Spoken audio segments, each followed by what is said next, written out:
વડોદરા શહેરના નાગરવાડા વિસ્તારમાં રહેતા એક પરિવારે 85 વર્ષ જૂની મેડ ઇન યુએસએની કાર ખરીદી છે।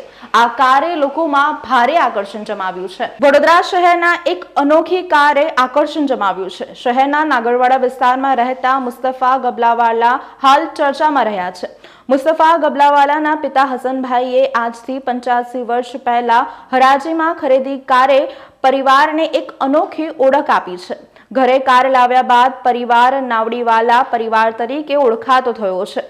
મૂળ વડોદરાના હસનભાઈ ગબલાવાડા 85 વર્ષ પહેલા પાવાગઢ ખાતે પોતાની ટ્રાન્સપોર્ટની 3 ટ્રકો ચાલતી હતી। અવરજવર માટે તકલીફ પડતા હરાજીમાંથી મેડ ઇન યુએસએની ફાસ્ટ કંપનીની જીપીએ શિપ મોડલની કાર ખરીદી હતી, જેમાં અંદાજે 3 થી 4 લાખ જેટલો ખર્ચો કર્યા બાદ કારે જાણે કંપનીમાંથી જ ખરીદી હોય તેવી તૈયાર થઈ ગઈ હતી। કારની ખરીદી બાદ કેટલાક પાર્ટ્સ બદલવાની જરૂર પડતા તમામ પાર્ટ્સ અમેરિકાથી જ ઓનલાઈન ખરીદવામાં આવ્યા હતા। પાણી અને રોડ પર ચાલતી આગવી ખૂબ જ અનોખી ઓળખ ધરાવે છે। પાવાગઢમાં જ્યારે વરસાદ પડે છે અને પાણી ભરાઈ જાય છે ત્યારે લોકોને કાર બંધ થઈ જતી હોય છે, પરંતુ આ કાર પાણીમાં પણ ચાલતી હોય છે। લોકોમાં કુતૂહલ સર્જાયું હતું। હાલમાં આ પરિવાર કારને ખૂબ જ મેન્ટેન કરી રહ્યો છે અને પોતાનું પણ માનવું છે કે ભારતમાં આવી કારનું નિર્માણ થાય, જે કાર હાલમાં પણ અમેરિકામાં ચાલી રહી છે અને વડોદરામાં પણ વારંવાર પુરાવે છે, ત્યારે આવી કારો હોય તો બચાવ કામગીરી પણ ઉપયોગમાં આવી શકે છે। મારું નામ મુસ્તફાભાઈ હસનભાઈ નાવડીવાલા।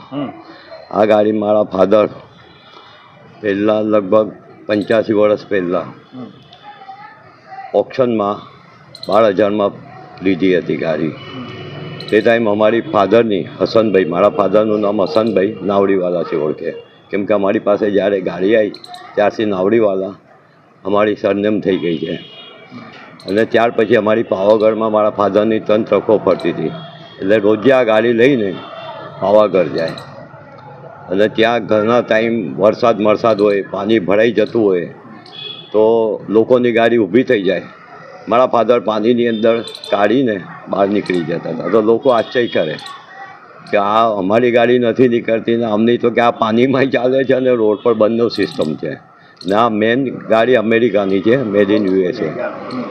પાણીમાં એના પંપ છે, મશીન છે, પછી પંખો આપેલો છે અને સાયલેન્સર એનું ઉપર આપેલું છે, એટલે નીચે નથી ને આખી સીલ આવે ગાડી, એટલે મશીનો બધા લાગેલા છે જે કંપનીએ બનાવ્યા હતા જે તે સમય, ત્યારથી ઓન વર્કિંગ કન્ડિશનમાં છે। લાવ્યા પછી લગભગ 3-4 લાખ રૂપિયા ખર્ચો કર્યો મારો ભાઈ આસિફભાઈ, યુસુફભાઈ અને અનીશભાઈ ને હું પોતે, અમે 4 જણ। એટલે મારા ભાઈએ એમાં સામાન બહારથી મંગાવીને ઓનલાઈન, અને બધા પાર્ટ્સ અહીં મળતા નથી। પહેલાં શું છે 50 વર્ષ પહેલાં અમુક ગાડીઓ હતી ફોર્ડની તો મળતી છે, હવે એ પાર્ટ્સ મળતા નહીં, તો બહારથી લાવીને ગાડીનો સામાન બધો અહીં કમ્પ્લીટ કરાયો ને હમણાં ફૂલ કન્ડિશનમાં છે, ફૂલ કન્ડિશન। સાયલેન્સર ઉપર આપેલું છે, એટલે એટલા સુધી પાણી આવી જાય તો શું થાય પછી? ના થાય, નીકળી જાય ને પાણીમાંથી।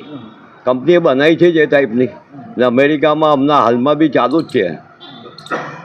નીચે કોઈ ટ્યુબ કે એવું કંઈ આપેલું છે? નહીં, કશું નહીં, આ સેમ કન્ડિશનમાં રોડ પર પડે અને સેમ કન્ડિશનમાં અંદરથી નીકળી જાય પાણીમાં। પહેલાના જમાનાની ગાડીઓ અને અત્યારની ગાડીઓમાં કેટલો તફાવત? ઘણો ફેર છે। આ લેફ્ટ સાઈડની સ્ટેરિંગ છે, બહારની ગાડીઓ જે હતી ને એ બધી લેફ્ટ સાઈડની છે ને આપણા અહીંની બધી રાઈટ સાઈડની છે, એટલે આનું અમે સ્ટેરિંગ કે કોઈ બી પાર્ટ્સ બદલા નથી।